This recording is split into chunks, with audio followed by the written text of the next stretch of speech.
सन 1398 विक्रमी संवत 1455 ज्येष्ठ मास की पूर्णिमा का ब्रह्म मुहूर्त, काशी नगर का वो लहरतारा तालाब जहां सर्व सृष्टि रचनाहार कबीर परमात्मा पृथ्वी से 16 शंख कौस दूरी पर स्थित अपने निज धाम से शिशु रूप धारण कर अपने तेजोमय शरीर को हल्का करते हुए कमल के फूल पर प्रकट हुए, जिसके प्रत्यक्ष दृष्टा थे ऋषि अष्टानंद।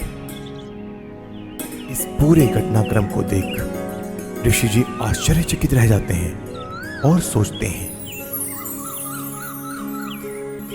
आज यह मैंने कैसा दृश्य देखा? ये मेरी भक्ति की उपलब्धि है या कोई भ्रम?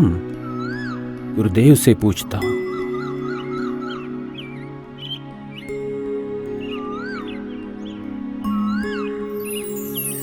ऋषि अष्टानंद जी के गुरुदेव थे स्वामी रामानंद जी, जो कि विष्णु जी के उपासक थे और वैष्णव धर्म का प्रचार किया करते थे, जिसके लिए उन्होंने 1400 ऋषि शिष्य प्रचारक रूप में भी बना रखे थे।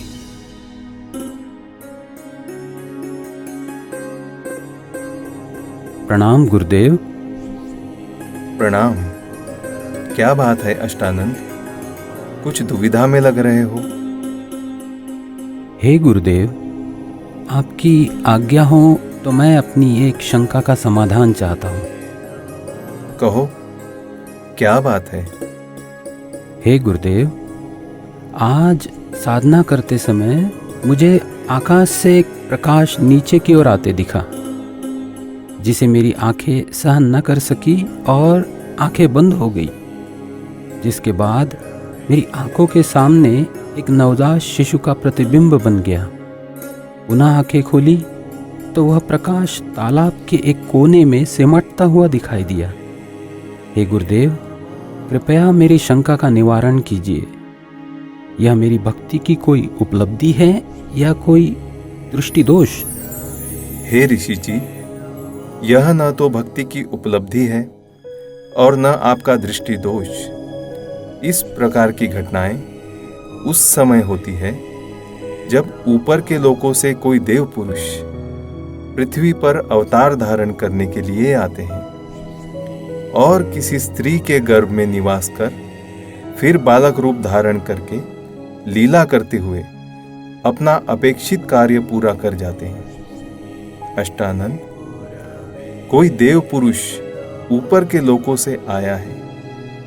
अब वह काशी नगर में किसी के घर जन्म लेकर अपना प्रारब्ध पूरा करेगा। स्वामी रामानंद जी ने अपने ज्ञान आधार से शिष्य अष्टानंद जी की शंका का समाधान किया। स्वामी जी का मानना था कि अवतार मां के गर्भ से ही जन्म लेते हैं, लेकिन स्वामी जी को यह ज्ञान नहीं था कि यहां कोई अवतार गण नहीं, बल्कि स्वयं पूर्ण परमात्मा अवतरित हुए हैं, जो किसी माता के गर्भ से जन्म नहीं लेते। वहीं दूसरी ओर काशी में ही नीरू नीमा नाम के एक मुसलमान जुलाहा दंपति भी रहा करते थे। वैसे तो इसी जन्म में वह ब्राह्मण और ब्राह्मणी थी। नीरू का नाम गौरी शंकर और नीमा का नाम सरस्वती था। उनकी कोई संतान भी नहीं थी। वह भगवान शिव की भक्ति करते थे और शिव पुराण की निस्वार्थ कथा किया करते थे। उनकी इसी निस्वार्थ सेवा और हिंदू धर्म के बढ़ते प्रचार को देख मुस्लिम लोगों द्वारा जबरदस्ती उनको मुसलमान बना दिया गया, जिसके बाद हिंदू धर्म के ही अन्य पंडित ब्राह्मणों ने उनको मुसलमान घोषित कर उनका कथा करना और गंगा दरिया में स्नान आदि करना बंद कर दिया, जिसके बाद नीरू और नीमा रोजाना लहरतारा तालाब पर स्नान करने जाने लगे। भले ही उनको मुसलमान बना दिया गया था, परंतु अब भी भगवान शंकर के प्रति उनकी अटूट श्रद्धा थी। प्रतिदिन की तरह ब्रह्म मुहूर्त में आज भी नीरू और नीमा लहरतारा तालाब पर स्नान करने जा रहे थे। संतान ना होने के कारण नीमा अपने भगवान शिव शंकर जी से रोते रोते हृदय से प्रार्थना करते हुए जा रही थी। हे भगवान शंकर, आपके दरबार में लालों की कमी है। एक लाल मुझे भी देते तो मेरा इस संसार में हिस्सा हो जाता। नीमा, हमारे भाग्य में संतान नहीं है। अगर होती तो भगवान पहले ही दे देते। आप रो मत। ऐसे रो रो कर अपनी आंखें खराब और कर लोगी। हमारा कोई उंगली पकड़ने वाला भी नहीं है इस दुनिया में। इसी प्रकार आपस में चर्चा करते करते नीरू और नीमा लहर तारा तालाब पर पहुंच जाते हैं, जहां पहले से ही कमल के फूल पर परमात्मा प्रकट हो चुके होते हैं। प्रथम नीमा स्नान करके तालाब से बाहर आती है, फिर बाद में नीरू स्नान करने के लिए तालाब में प्रवेश करता है। जब नीरू स्नान कर रहा होता है तब नीमा पहले वाले वस्त्र धोने के लिए पुनः किनारे पर आती है और उसे सामने कमल के फूल पर कुछ हिलता नजर आता है। इसे देख नीमा सोचती है कि कोई सर्प फन हिला रहा है।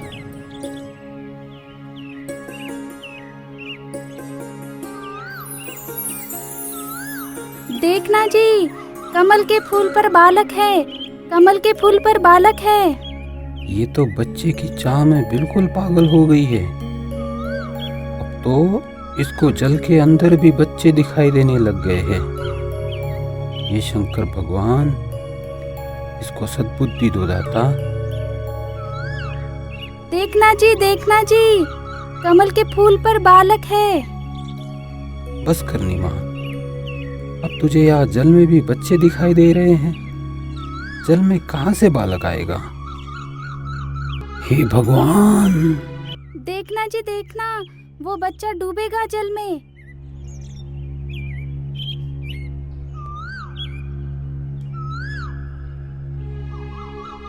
यह बालक पता नहीं किसका है। अब इसको हम घर लेकर जाएंगे तो नगर के लोग पूछेंगे कि किसका बालक चुरा कर लाए हो। हम बताएंगे कि कमल के फूल पर मिला तो कोई यकीन नहीं करेगा। इस बालक को भी छीन लेंगे और पिटाई करके नगर से भी निकाल देंगे। अब हिंदुओं से हमारा संपर्क रहा नहीं और मुसलमानों से भी अभी हमारी इतनी जानकारी है नहीं। नीमा, इस बालक को यही छोड़ दे, इसी में हमारी भलाई है। अगर इसे लेकर हम नगर में गए तो हमारे साथ बहुत बुरा होगा। कोई विश्वास भी नहीं करेगा हम पर। नीरू नीमा को सारी स्थिति से परिचित करवाता है, जिसके बाद नीमा बोलती है, पता नहीं इस बालक ने मुझ पर क्या जादू कर दिया। इसे त्यागना अब मेरे वश में नहीं है, क्योंकि इस बालक ने जो मेरे अंदर आकर्षण पैदा किया है, उसी की वजह से अब मैं इससे दूर नहीं हो सकती।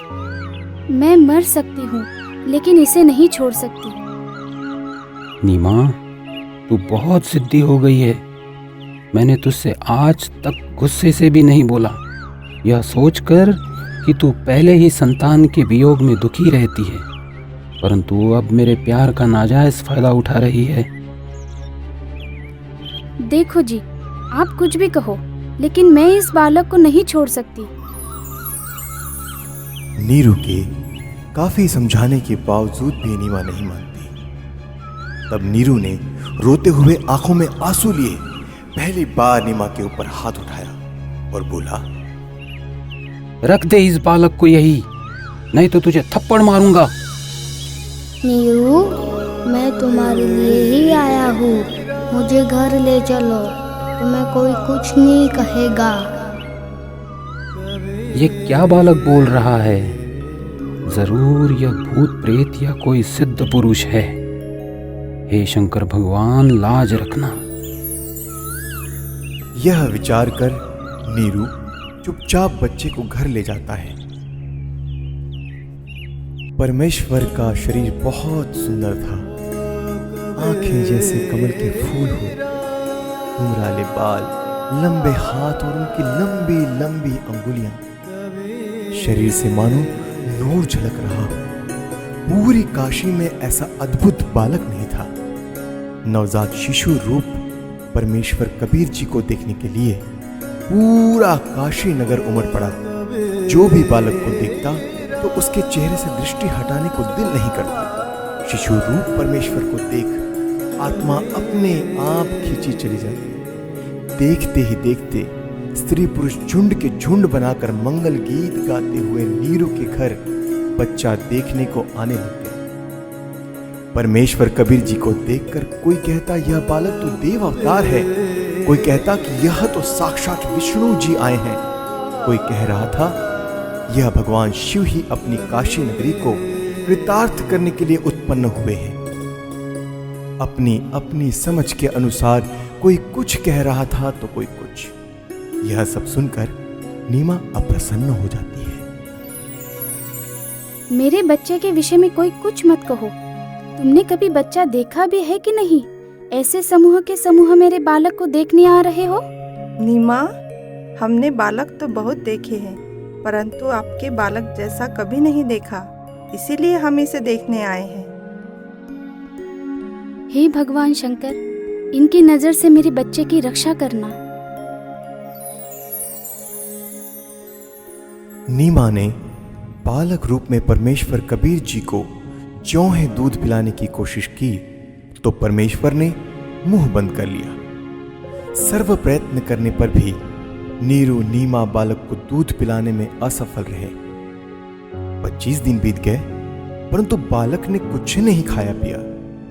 माता पिता चिंतित हो गए कि बच्चे को किसी की नजर लग गई है। लेकिन भले ही 25 दिन हो गए फिर भी बालक रूप में परमेश्वर का शरीर पूर्ण रूप से स्वस्थ था। परंतु नीमा को डर था कि बिना कुछ खाए पिए यह बालक जीवित कैसे रहेगा, इसकी कभी भी मृत्यु हो सकती है। यह सोचकर एक दिन नीमा फूट फूट कर रो रही थी और व्याकुल होकर भगवान शंकर से रह रह कर प्रार्थना कर रही थी कि हे शंकर भगवान, या तो ये बालक देना ही नहीं था, जैसे तैसे रो धो कर मैं अपना जीवन व्यतीत कर लेती, और अब दिया है तो ये मुझसे छीनो मत। इसके बिना मैं नहीं रह सकती। ये बालक मरेगा तो इसके साथ मैं भी मरूंगी। तब परमात्मा जो अजर अमर अविनाशी हैं भगवान शिव को प्रेरणा करके बुलाते हैं, क्योंकि उन्हें पता था कि मैं तो मारूंगा नहीं पर मेरी चिंता में जरूर मर जाएगी। क्यों रो रही हो बेटी? क्या परेशानी है आपकी? हे महात्मा जी, हम निसंतान थे। 25 दिन पूर्व भगवान शंकर जी ने यह बालक हमें दिया, लेकिन अभी तक इस बच्चे ने दूध नहीं पिया। सभी कोशिशें करके हम थक चुके हैं। आज भी इसने कुछ भी आहार नहीं किया। मैं इसलिए रो रही हूँ कि अब यह बालक मरेगा और इसके साथ मैं भी आत्महत्या करूंगी। आपका बालक मुझे दिखाइए। इस बालक की लंबी आयु है, यह मरने वाला नहीं है। देख नीमा, कितना स्वस्थ है, कमल जैसा चेहरा खिला है। हे विप्रवर, बनावटी सांत्वना से मुझे संतोष होने वाला नहीं है।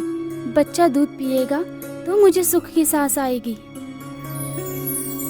हे शंकर जी, आप इन्हें कहो एक कुंवारी गाय लाए, जिस पर आप अपना आशीर्वाद भरा हाथ रखना, फिर वह दूध देगी।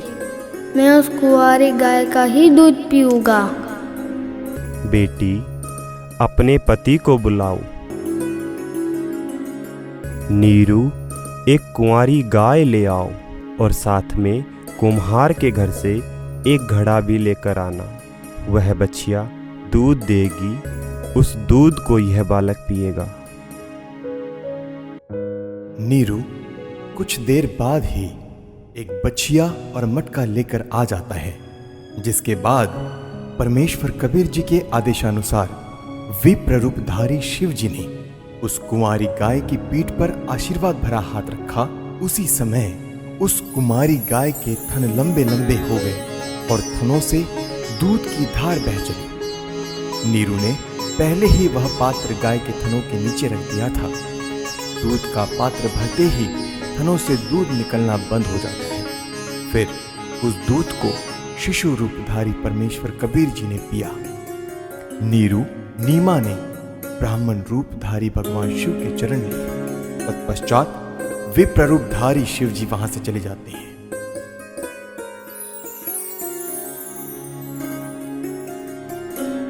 नीरू नीमा पहले हिंदू ब्राह्मणी थे, तो लालचवश ब्राह्मण लोग बालक रूप परमेश्वर का नाम रखने नीरू के घर आते हैं। लेकिन मुसलमानों का दबदबा होने के कारण उनसे हिंदू समाज दबता था। काजियों ने कहा कि अब यह मुसलमान हो चुके हैं, लड़के का नामकरण हम मुसलमान विधि से ही करेंगे। इतना कहकर नामकरण के उद्देश्य से काजी कुरान शरीफ को खोलता है, जिसमें प्रथम पृष्ठ की प्रथम पंक्ति का प्रथम अक्षर कबीर लिखा मिलता है। काजियों ने सोचा कि कबीर नाम का अर्थ बड़ा होता है, तो एक छोटी जाति के बालक का नाम कबीर रखना उचित नहीं रहेगा। यह सोचकर काजी द्वारा पुनः पवित्र कुरान शरीफ को खोला गया, तो दोनों पृष्ठ पर कबीर कबीर अक्षर लिखे मिले। इसके बाद काजी ने पूरी कुरान शरीफ का निरीक्षण किया, तो पूरी कुरान शरीफ में कबीर कबीर कबीर अक्षर लिखा था, अन्य लेख नहीं रहा। यह कोई साधारण बालक नहीं है। इस बालक ने कोई जादू जंतर करके हमारी कुरान शरीफ को ही बदल डाला। हे काशी के काजियों, मैं कबीर अल्लाहू अकबर हूँ। कल युग में मेरा नाम कबीर ही रहेगा।